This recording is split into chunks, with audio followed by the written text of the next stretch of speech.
जय श्री माताजी। ऑनलाइन उपस्थित सभी सहयोगी भाई बहनों का आज के ध्यान सत्र में हार्दिक स्वागत है। कलेक्टिव बंधन।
चित्त सहस्त्रार पे प्रार्थना करते हैं। परम पूज्य श्री माता जी, कृपा कर हमारे आत्म साक्षात्कार को दृढ़ कीजिए, हमें पूर्ण संतुलन प्रदान कीजिए।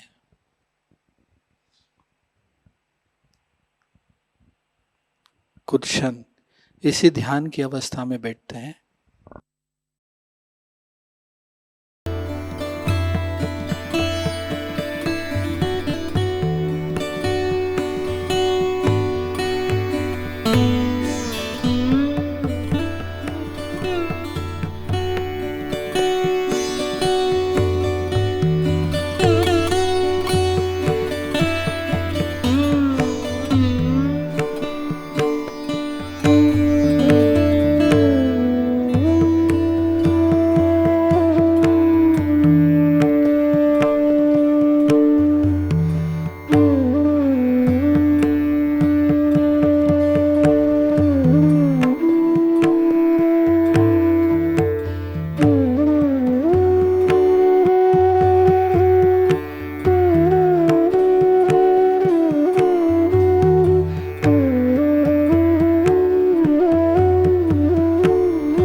अभी हम श्री माता जी की अमृतवाणी को ग्रहण करते हैं।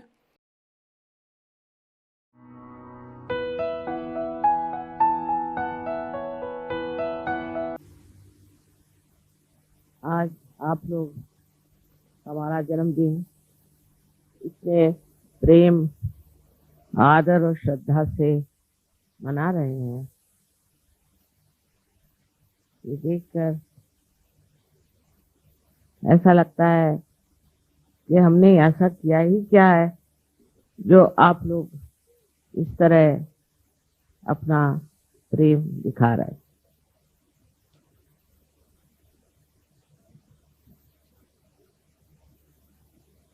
आज मैं आपको एक अनूठी बात बताने वाली हूँ कि हमारे अंदर जो मन या माइंड नाम की संस्था है,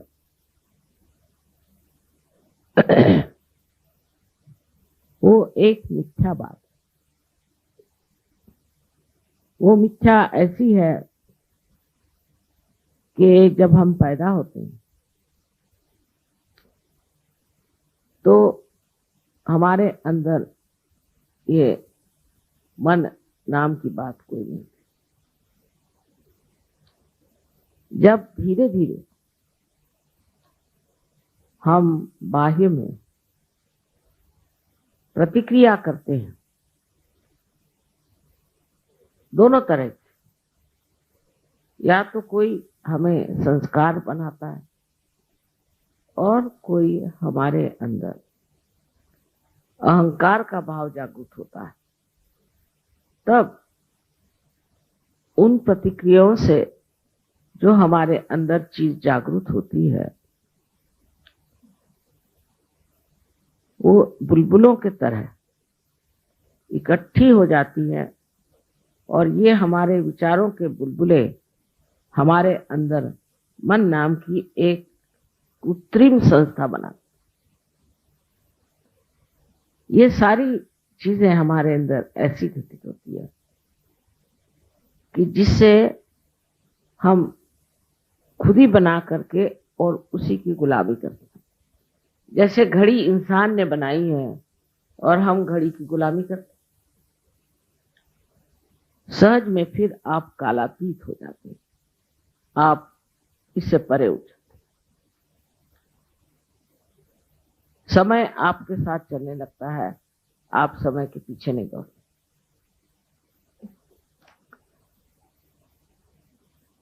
अब कंप्यूटर आजकल लोग बना रहे हैं, कंप्यूटर के बनाने से उसी की गुलामी लोग करने लगे और उस गुलामी में इस कदर बह गए हैं कि वो ये नहीं समझ पाते कि कंप्यूटर ही उनको पूरी तरह से दबोचे हुए है, उनको कंट्रोल करता है, उसके ताबे में आ गए, उसके काबू में आ गए और उसके बगैर इनका कुछ काम नहीं चलता। अभी तक हिंदुस्तान में इसकी प्रथा इतनी आई नहीं, नसीब समझ लीजिए, नहीं तो आप भी 2 और 2 को मिलाना के लिए भी कंप्यूटर आप पूछे, वो भी आप नहीं मिला पाएंगे क्योंकि अपनी बुद्धि आप इस्तेमाल नहीं कर पाए।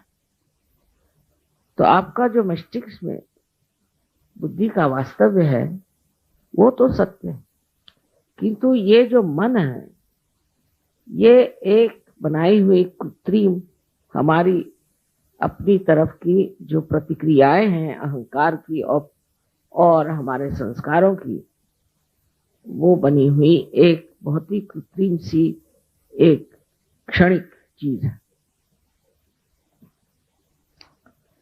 फिर हम इसी से हमेशा प्लावित रहते हैं।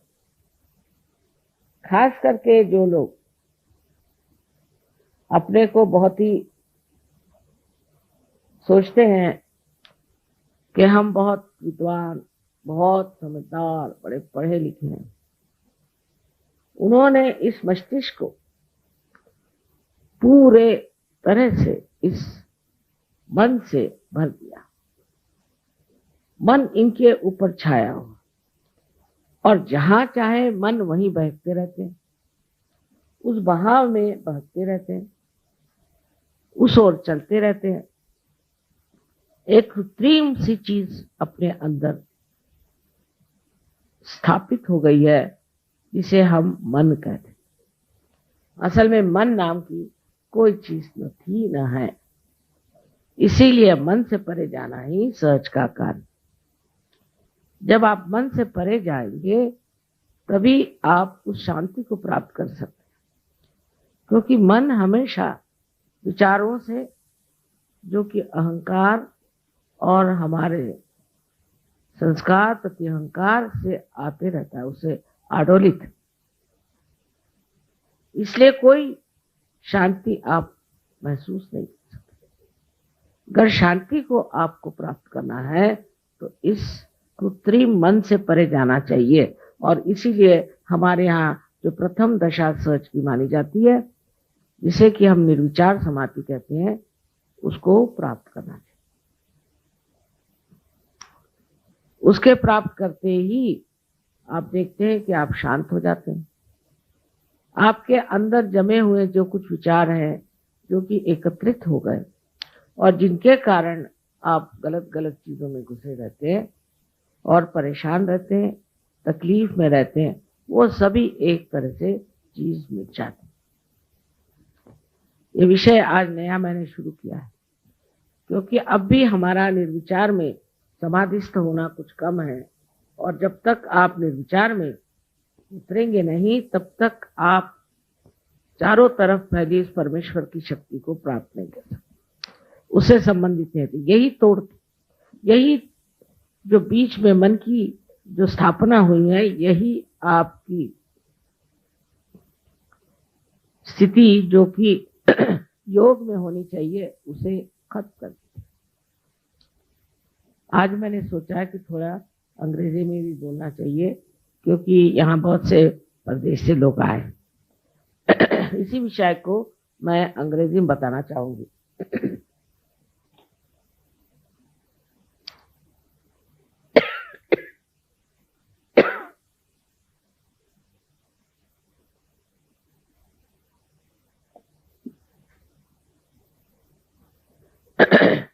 Today I am going to talk about the mind. People don't know what is this mind is. It is very easy to understand for Sahajogis that we are the ones who react to everything that is outside.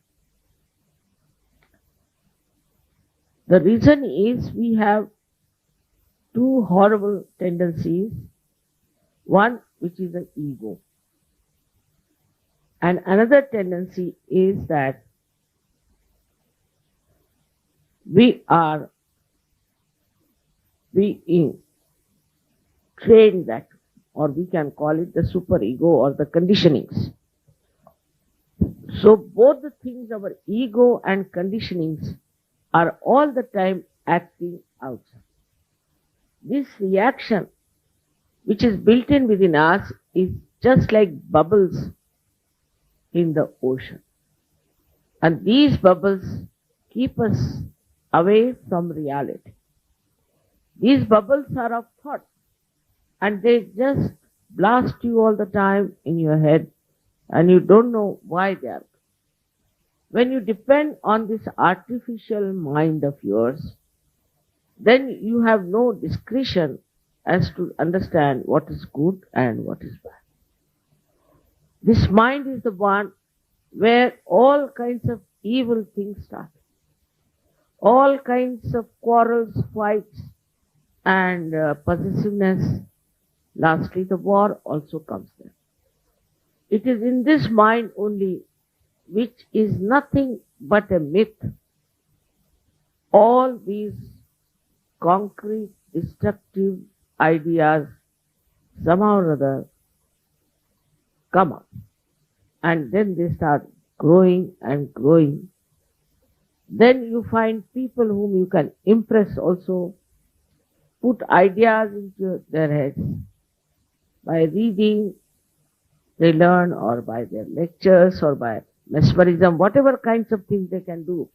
They put your mind into such a frame that you accept these destructive ideas for yourself individually or maybe for the collective.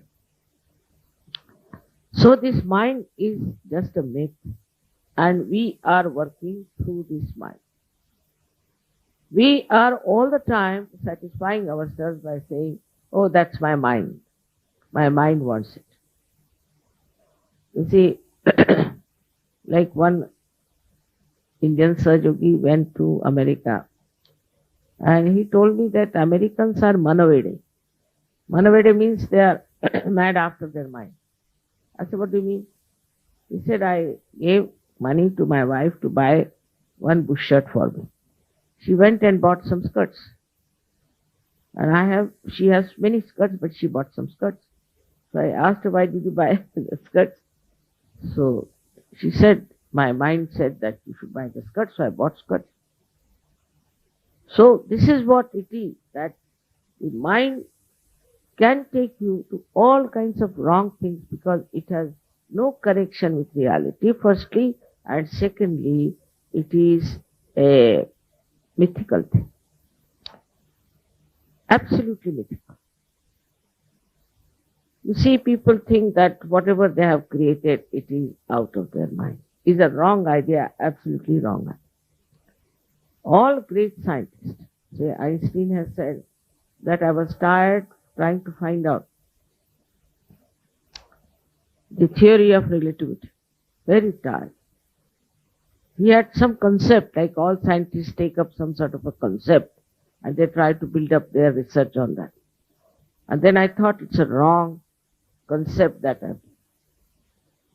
Sunday he said, I went into the garden, I said, let's try and play with the soap bubbles. He was playing with the soap bubbles like a small child. And suddenly from somewhere unknown, he says, the theory of relativity dawned upon me. Many scientists have said that they don't know from where they get this idea. From where did they get it? It has a special study now people are doing to find out how these scientists got these things. And in a very sahaj manner. Even the way penicillin was discovered or anything was discovered by these people was not through the probing or manipulation of the mind, but through some unknown force. It came into their mind, and that's what they thought, that this was from their mind. Some, but most of them realized, even Newton realized, that it is coming from something, some source which I am not aware of. As Sahajogis, you know, it is the source of the divine power which is all pervading the Param Chaitanya. You know, because you can feel it. You know it is there. But even when you know, you must know you have to go beyond your mind into thoughtless awareness minimum. Always I tell you, meditate, meditate, because you should be in thoughtless awareness where you do not react. So what happens? You become a witness. You become the witness of the whole drama, of the whole scene, and you are absolutely at ease with yourself. No problem. And what you are doing, that you become an instrument of this Parama Chaitanya, of this all pervading. You are just watching. You are a witness, and as watching everything, you realize that whatever you watch cannot react on you. But you know what it is. And this is what is the state in which you understand the reality of the whole situation. I have told you many a times that if you are standing in the water, you are afraid that the waves might kill you. But supposing you get into a boat, then you can watch those waves as something beautiful, maybe.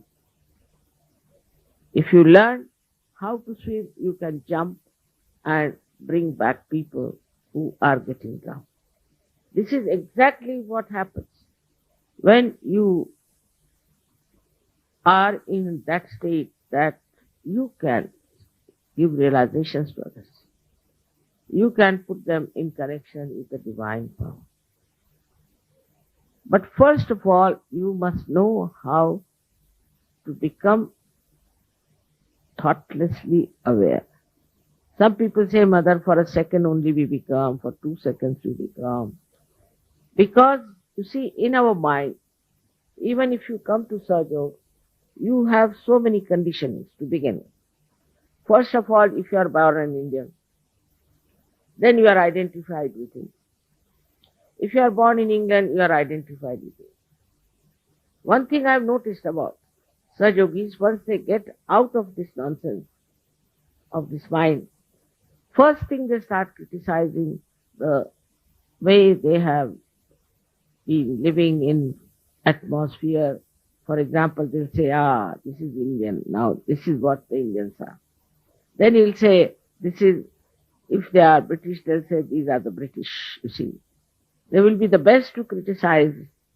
Even others cannot criticize as they criticize. For example, Europeans will criticize. Europeans saying that, Europeans, all right, I know Europeans very well. Like that. The mind itself, you see, starts seeing then what you can say, that mind itself sees that it's a myth. And then the cheating that takes place all the time, that the intelligence that cheats itself stops. You start seeing the thing in a proper, full manner, because you don't react. To react is a sign of a person who is very conditioned. You can be conditioned by many other things, like you are born in a particular religion. No. As you know what has religion to do nowadays with human beings. There's no real religion anywhere. It has become like a money orientation, or you can say power orientation. That's why they are all fighting among themselves. And you know for definite that no religion is exclusive. But they fight. The reason is the mind is conditioned that you must fight for your religion. Now, they have no religion within. There's no religion that is working out in their lives. They might be the most corrupt, most immoral people, but they belong to a particular religion, like a club. And then they start, you see, identifying themselves as something, and they have a right to do these things because they belong to a particular religion or to cult and this and that. Now there are people who can really use this one. Though it is artificial, in modern times we are using so many artificial things, and this artificiality can creep into everything, like plastic. So this mind can penetrate into anything, and it penetrates into the minds of people. That's how Hitler managed all the young people of Germany, all these people who have been able to destroy the reasoning which is logical, not through the mind. If it is through the mind, it's no logic. It is just a reasoning that we can see clearly stupidity. Because this mind, which is just a bubble as I told you, and is so limited that it cannot comprehend the beauty, the glory, the expanse of reality. This mind is just a collection of all the garbage, we should say, which we have to somehow or other deny and tell ourselves that I have to go beyond my mind. So-called mind of mine has done no good for me.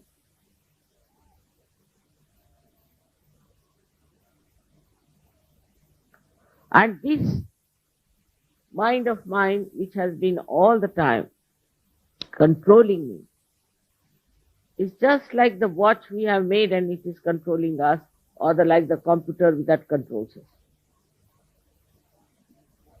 So we have to be careful that we are the ones who have created this mind, and this mind has no business to control us. Many people try to control the mind. There's a way of doing it, that I'll control my mind. Now try to understand, how will you control the mind? Only through mind, either by ego or by your conditioning. You have no means of controlling your mind, because it is the mind which you have created, and that is just existing there, which you cannot control, though you might think I can control. You have to go beyond this mind. And to go beyond this mind, the most helpful thing is Kundalini awakening. Because she passes through your limbic area, pierces through your fontanelle bone area, and just takes you away, out into the realm of reality. And the yoga takes place between your brain, I should say, your heart, with this all-pervading power. She's the one which connects. She's the one who does it. Many people are doing Sahajayoga, I know that. But it's difficult for them sometimes to get to meditation, to establish this thoughtless awareness, which is an extremely important state which you all should achieve. So many Sahajogis are there, and I'm happy to know that they are getting deeper and deeper. But as long as they are in the turmoil of their mind, they cannot progress. Whatever is created out of their mind has no reality in it, is very limited, and is also sometimes very repulsive. Because with this mind, people start thinking, I am such and such. Now you become, supposing, I don't know what position, but supposing you become the governor. Then you think you can do what you like because you have become the governor. This mind doesn't know that you have become the governor. You are not the governor. This governorship is ruling you, not that you are ruling the governorship. Once these ideas come into your head, you start behaving in a manner in which you should not be. Even among Sahajogis, there are leaders. Leaders also start sometimes thinking, now I'm a leader. It's a myth, absolute myth. Leadership in Sahaja is an absolute myth which you should. But once they know they are leaders, see, they become sort of absolutely mindful and full of thoughts. Thoughts how to dominate, how to control. When they start controlling others, then you must know that it is the mind which is telling them to control. Why to control anything? If you are a real Sahajogi, there is no need to control. There is no need to maneuver, to manipulate.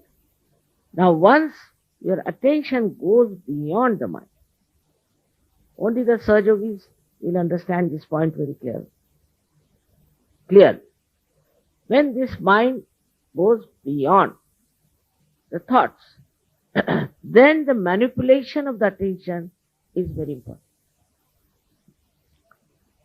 Then whatever you manipulate means you take this attention to this or to that or to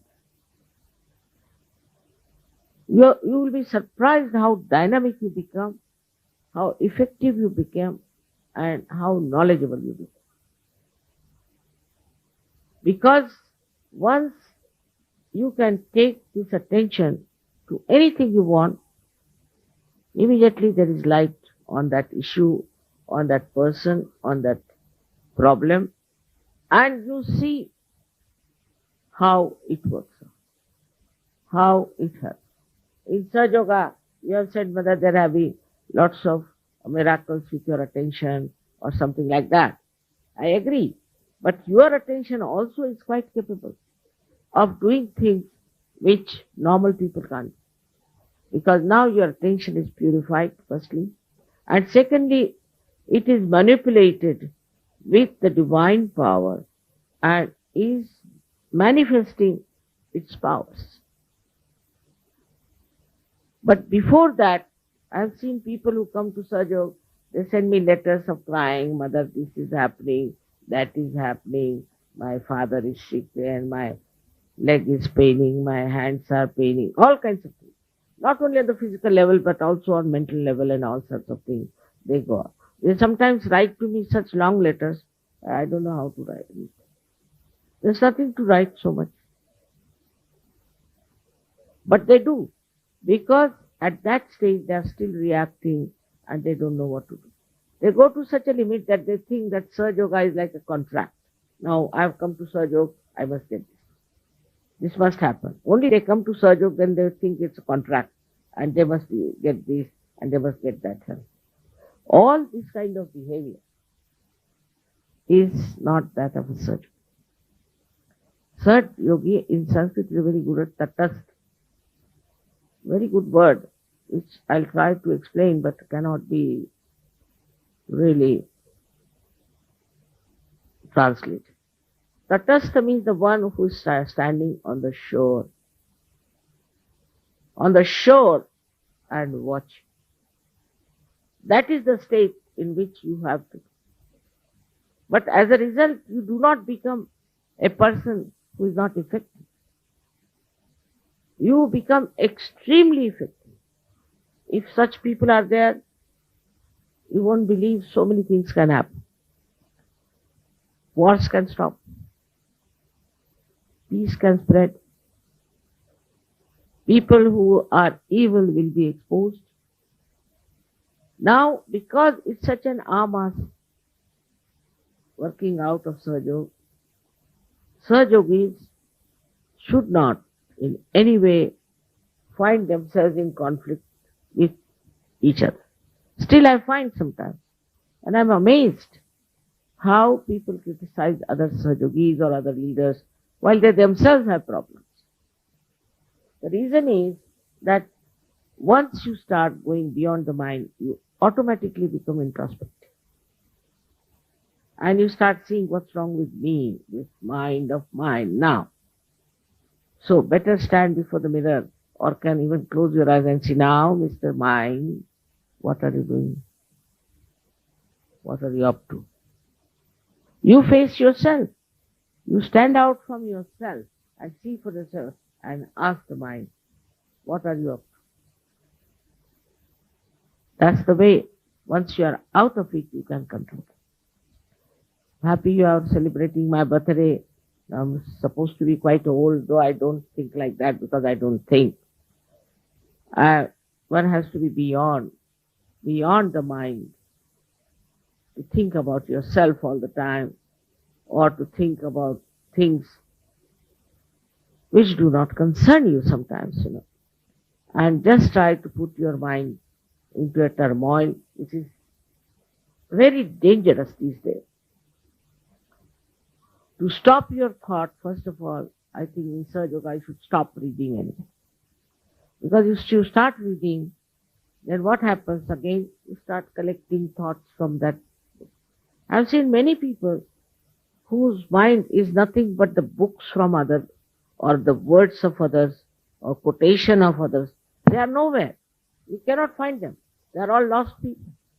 He says so and that one says so. When I was writing this book, which you know that I have written down, they were saying, Mother, but Plato said like this and Rousseau said like that. I said, let them say whatever they wanted to. I'll say what I know. Why should I refer to them? I don't have to go to the libraries and read what Rousseau said, what Plato said, what I know, whatever I have witnessed in my life, I should write.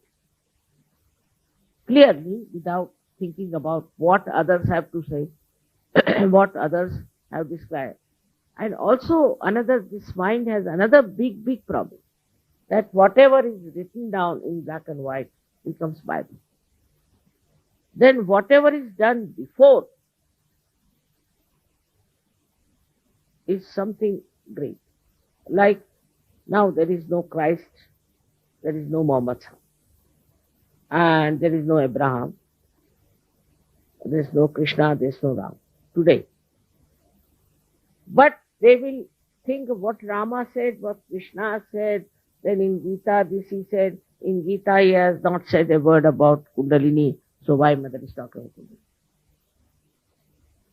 He might have said, can't say, who wrote Gita? Never Shri Krishna.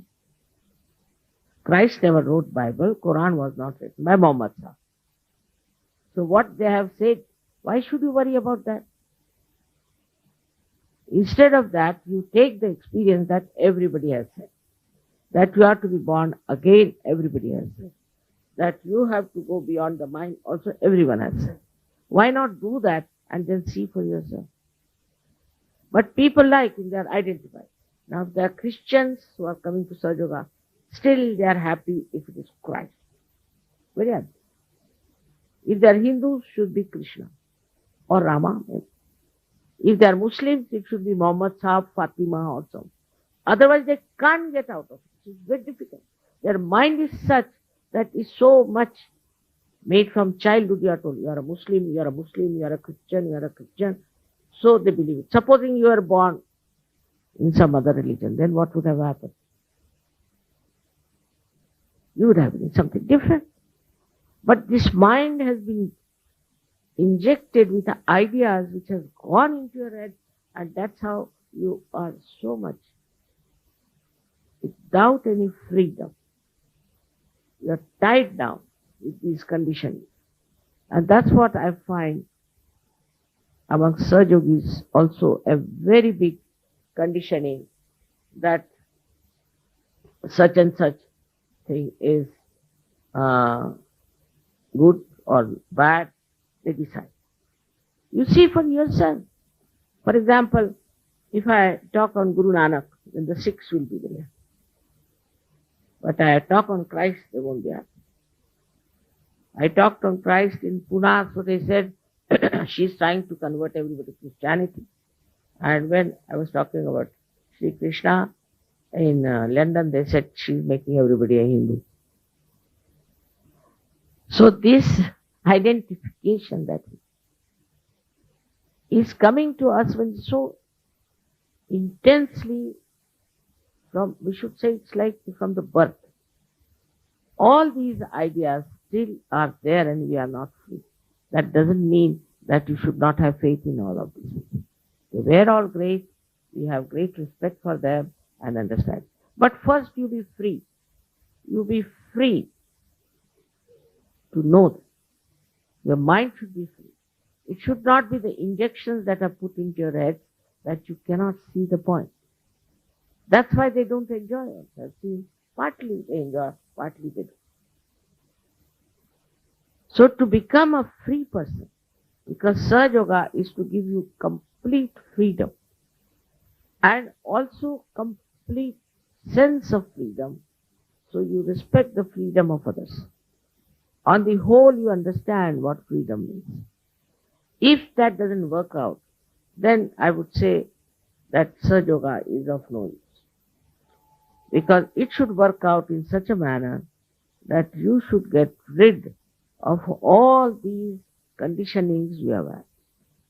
Now take the second enemy of ours is Mr. Ego, which is another headache and which works very fast. In many countries where already ego has been bloated. See these balloons. If they were bloated, all right, it's very easy to again make them big. But if they were never done that, then it's difficult. You have to pull it out, you have to put it to the pumps, otherwise it won't be bloated. Now this ego comes to us from different angles and it actually will be surprised from the deformity of our chakra. For some people, money is very important. We must get money, some or other. If I don't get money, what's the use of being inside? Money is very important. We are living in a money-oriented world, no doubt. But I have told you that what's the use of having money that makes you a fool, which takes you, now see the countries which are very much money-oriented, who are supposed to be very rich. All the Scandinavian countries and Switzerland, whatever maybe have, they might have done to get that money, doesn't matter. But they are people with money. People are committing suicide. Young people are committing suicide. There's a competition going on. They are very unhappy. Why? That means money cannot bring happiness. Money, if that goes into your head also, then you cannot be as such. But the money is there just for you to use it to express your love. Now, you go to the shop, then you see something. This is very nice to be given to such and such person. You think like that. It's very sweet feeling you get there. You can give this to this one. He needs it very much. When your mind becomes the other way down, when it is thoughtlessly aware, then you will buy something that is joy, something artistic, something beautiful, something useful to that person. It will be a kind of a mind that will be extremely full of generosity, enjoying its generosity. And all the time it will guide you to the projection of your attention to things by which you can give happiness to it. Small, not necessarily expensive things. If you have money, better spend money in buying things that you can give to others, that you can uh, express your love, your gratitude, your shraddha. It is very remarkable how people give money to these sadhus and babas in thousands and thousands and crores of, because I think in them it has come that to satisfy their shraddha they must give it, and so they give. And they have amassed and amassed so much money. They have no sense of it. They don't understand the value of that. To them it is nothing but money. So in the modern times I think the worst thing of ego is money. I've seen people who are very rich, supposed to be great business wallahs and something like that. They must meet me separately. We must come, mother, and see. But they are useless people. Absolutely useless. So they'll come and tell me, I'm having a loss in this, I'm having a loss in that. Can you help us in this way or that? I just don't say anything to them. But they have said, mother, we have recovered because of your blessing. Maybe. But it's stupid. Like Lao Tse described that you are going through the Yangtze River, beautiful. On the sides you see beautiful scenes. But you better be on the boat and reach the ocean. In the same way, supposing we have to catch a plane and we see something very nice on the road and get down there, how can we catch the plane? So these side effects of this mind are these, that we divert our attention to wrong things and waste our energy into it. Ultimately we are not happy. As you know that in general, wants are not fashion. It's the love that you give and the love that you receive, which is not a love which is entangled into anything with any purpose, with any idea, but just to feel that love, pure love, within yourself and within others, is the greatest gift of the divine. All other things are useless, you'll find. You find it every day. Today you want to have a car, all right, have it. Then you want to have a house, have it. But you are not bothered about the car now, you want to have a house. Now you get the house, then you are not satisfied. Then you want to have something else and something else.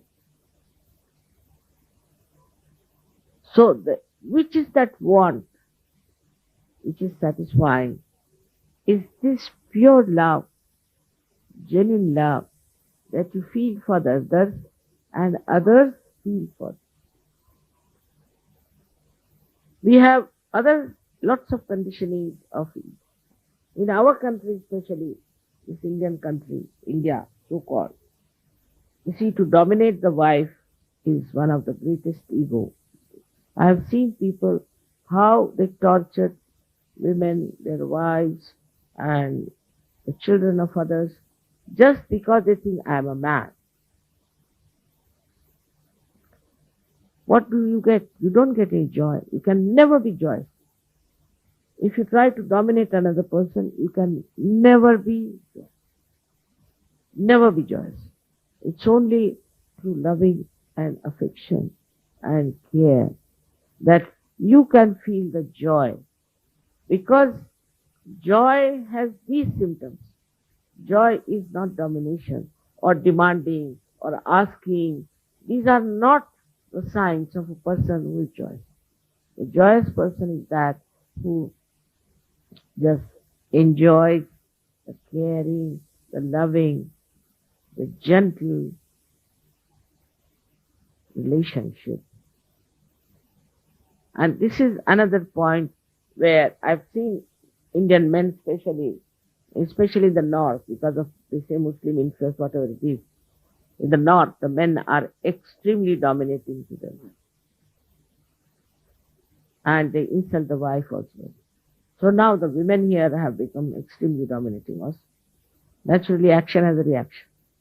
This reaction itself is a wrong idea. And this reaction should be just dissolved into the feeling of pure love, the ocean of compassion. For example, I see on the streets of Delhi so many people begging, small children are there and all that. And now the feeling that I get is not of scolding them or getting angry with them. Maybe they are cheating, maybe anything there. After everybody's cheating, even those who have lots of money are cheating. So what is there if these poor people are cheating? Doesn't matter. But the compassion is built in within me like this, that let me somehow get a plot of land somewhere. Let me organize some sort of a place where all these people who are orphans can be put there and given all the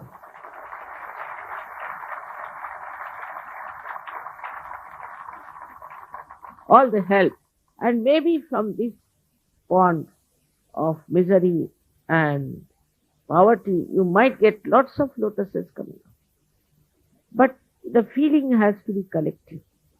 I feel that way. That will solve the problem of Delhi.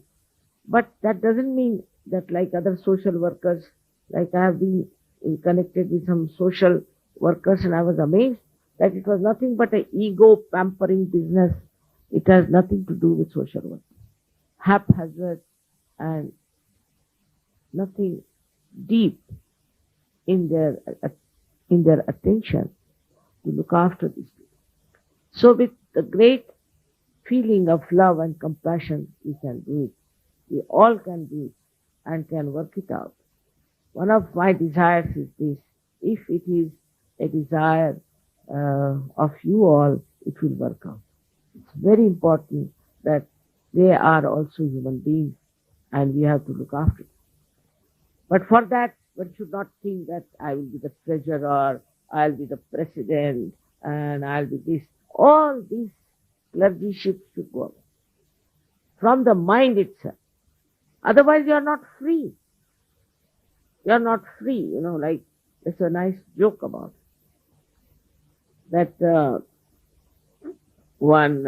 somebody went to see the minister, and the private secretary was there attending to the people. And he was getting very angry with them and all that. So some villagers said to me, "Who are you?" He said, "Don't you know I am PA?" "Ah, PA, oh. That means you are drunk." "All right, we have nothing to say." So a person with ego behaves like a person who has ego. Is a person like you can say a drunkard. Or sometimes like a lunatic. Really like a lunatic. Sometimes you have to meet them with a barge pole, I told you. Some of these people who have got awards for peace, one has to talk to them with a barge pole because they might just jump on you just like a cat or could be like a leopard. You don't know how they are built up. I don't know how they got these awards for peace, but they have. So the peace is within us. And this peace has to be retained and introspected and seen. Are we peaceful or we are reactive? If we are reactive, then we are not peaceful. But people will say, yes, I am very peaceful, but I have to react. Then you are not peaceful. Just face yourself straight forward and see for yourself that if you are peaceful, then this peace will spread all over. It will help others. It gives them physical, mental, emotional, and spiritual peace. So you people have a great responsibility of coming to surgery. It is not just a certificate or my badge that you are a surgeon. I would like also women to see to this point, because what I've seen about women is that they are mostly worried about their children, about their husbands, jobs and things like that. But they are not worried about others. about people who are around them. So they have to also take to such a style of life in which they expand their love, expand their attention to other people and see how they can please others. This situation is used to be non-existent in the Western countries. I think they never knew that you should please somebody for no reward or for no purpose. If you give in a present to somebody, they'll say, "Oh, what do you want? You want coffee?" Or immediately. It's not so. It's the love. You are working for love. Such an ocean of love is within you. How can you do without? And this has to work out at every level, whether it is your family, whether it is your city, whether it is your country, or the whole world. This is the new generation we have to create of people who believe in love, which is truth. Which is truth. Without love, you cannot have truth. Because when you love somebody, you know everything about that person. In the same way, when you love your country, you know about everything about that. But first you must love. Why people are now having problems? Because they don't love their country. If you love your country, you will know what is the essence of your country, what is the problems of your country, what it is going through. And that intense feeling of oneness itself will work out, because after all you are connected to the divine. But with intensity you should feel for all these things that are really so destructive and troublesome in these modern times. I again want to thank you for celebrating this birthday and for all this sweetness you have showered upon. You are just like these beautiful flowers for me, which are anxious all the time to make you happy, to please you. Just like that, I find you before me. Beautiful flowers, fragrant with divinity. I hope you all will understand your own value and work it out. May God bless you. निशब्द ध्यान में बने रहते हैं।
दोनों हाथों को जोड़कर श्री माताजी के श्री चरणों में प्रार्थना अर्पित करते हैं। परम पूज्य श्री माताजी, आज का यह सामूहिक ध्यान हम आपके श्री चरणों में समर्पित करते हैं। श्री माता जी, आज की अमृतवाणी में आपने जो हमें ज्ञान प्रदान किया है, कृपा कर वह हमारे अंदर घटित हो जाए। श्री माता जी, संपूर्ण जग में विश्व निर्मला धर्म स्थापन करने हेतु कृपा कर आप हमें सहयोग प्रचार प्रसार का एक शुद्ध और सशक्त माध्यम बनाइए। परम पूज्य श्री माता जी, कृपा कर हमारी सभी प्रार्थनाओं को स्वीकार कर हमें आशीर्वादित कीजिए। नमस्कार कर कलेक्टिव बंधन लेते हैं।